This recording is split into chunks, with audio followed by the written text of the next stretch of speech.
అనేక మంది శాస్త్రవేత్తలు ఇతర పర్యావరణం మీద అవగాహన కలిగినటువంటి వ్యక్తులందరూ కూడా బంగాళాఖాతంలో ఇతర పరిస్థితుల కారణంగా వర్షాభావం తక్కువ ఉండే అవకాశం ఉందని చాలా కాలంగా చెప్తా ఉన్నారు. దానికి అనుగుణంగా ప్రభుత్వం తరఫున రైతాంగానికి అన్ని సూచనలు సలహాలు శాస్త్రవేత్తల ద్వారా ప్రభుత్వం ద్వారా ఇవ్వడం జరుగుతుంది. ఈ సందర్భంలో కరువును దృష్టిలో పెట్టుకొని ఎందుకు చెప్తున్నా ఈ మాట అంటే, తెలంగాణ ప్రభుత్వం అధికారంలోకి వచ్చి 2023 ప్రజాపాలన ప్రభుత్వం దానికంటే ముందే కాంగ్రెస్ ప్రభుత్వం ఏర్పడక ముందే కాళేశ్వరం కుంగిపోయినటువంటి విషయం అందరికీ తెలుసు.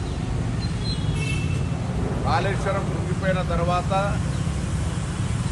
నేషనల్ డ్యామ్ సేఫ్టీ అకాడమీ ఏదైతే ఏజెన్సీ ఉందో ఆ NDSA ఇచ్చినటువంటి నివేదిక మేరకు దానిపై తీసుకోవాల్సిన చర్యల్ని ప్రభుత్వం వెంటనే తీసుకోవడానికి అన్ని రకాల భవిష్యత్తుకు ఎక్కడ కూడా మళ్ళీ ఇబ్బంది రావద్దు అనే విధంగా పకడ్బందీగా చర్యలు తీసుకుంటూ ఉంది.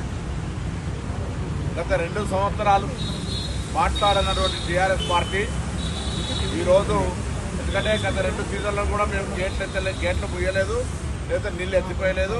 సమృద్ధి వర్షాలు పడ్డాయి.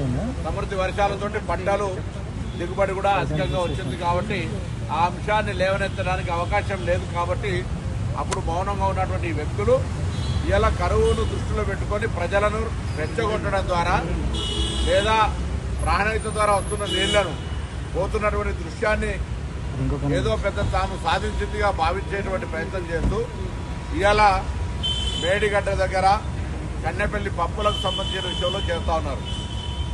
సాంకేతిక నిపుణులతోటి మేము ఇవాళ మన ముఖ్యమంత్రి గారి ప్రెస్ కాన్ఫరెన్స్లో నేను కూడా ఉన్నాను.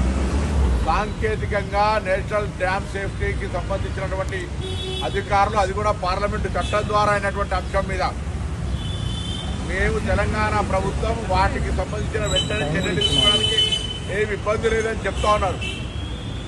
ఆ సందర్భంలో జరిగినటువంటి ఒక మాటకు సంబంధించిన దాన్ని తీసుకొని రాజకీయంగా ఏదో మేము రైతులకు సంబంధించిన వ్యతిరేకమైనటువంటి మాట్లాడే ప్రయత్నం చేస్తారు. మళ్ళీ చెప్తా ఉన్నాం, ప్రకృతి వైపరీత్యాన్ని ఎదుర్కోవడానికి తెలంగాణ సమాజం అంతా, నేను గతంలో శాసనసభ్యులు కూడా చెప్పిన, శంకర పరివారం అనేటువంటి కుటుంబ ఒక శంకరుని చిత్రంలో ఆవు ఉంటుంది, పులి ఉంటుంది, పాము ఉంటుంది, నెమలుంటుంది. ఒకటికొకటికి విభిన్నమైనటువంటి వైరుధ్యాలున్నా ఆ పట్టణంలో అన్ని కలిసి ఏ విధంగానైతే దేవుని రూపంలో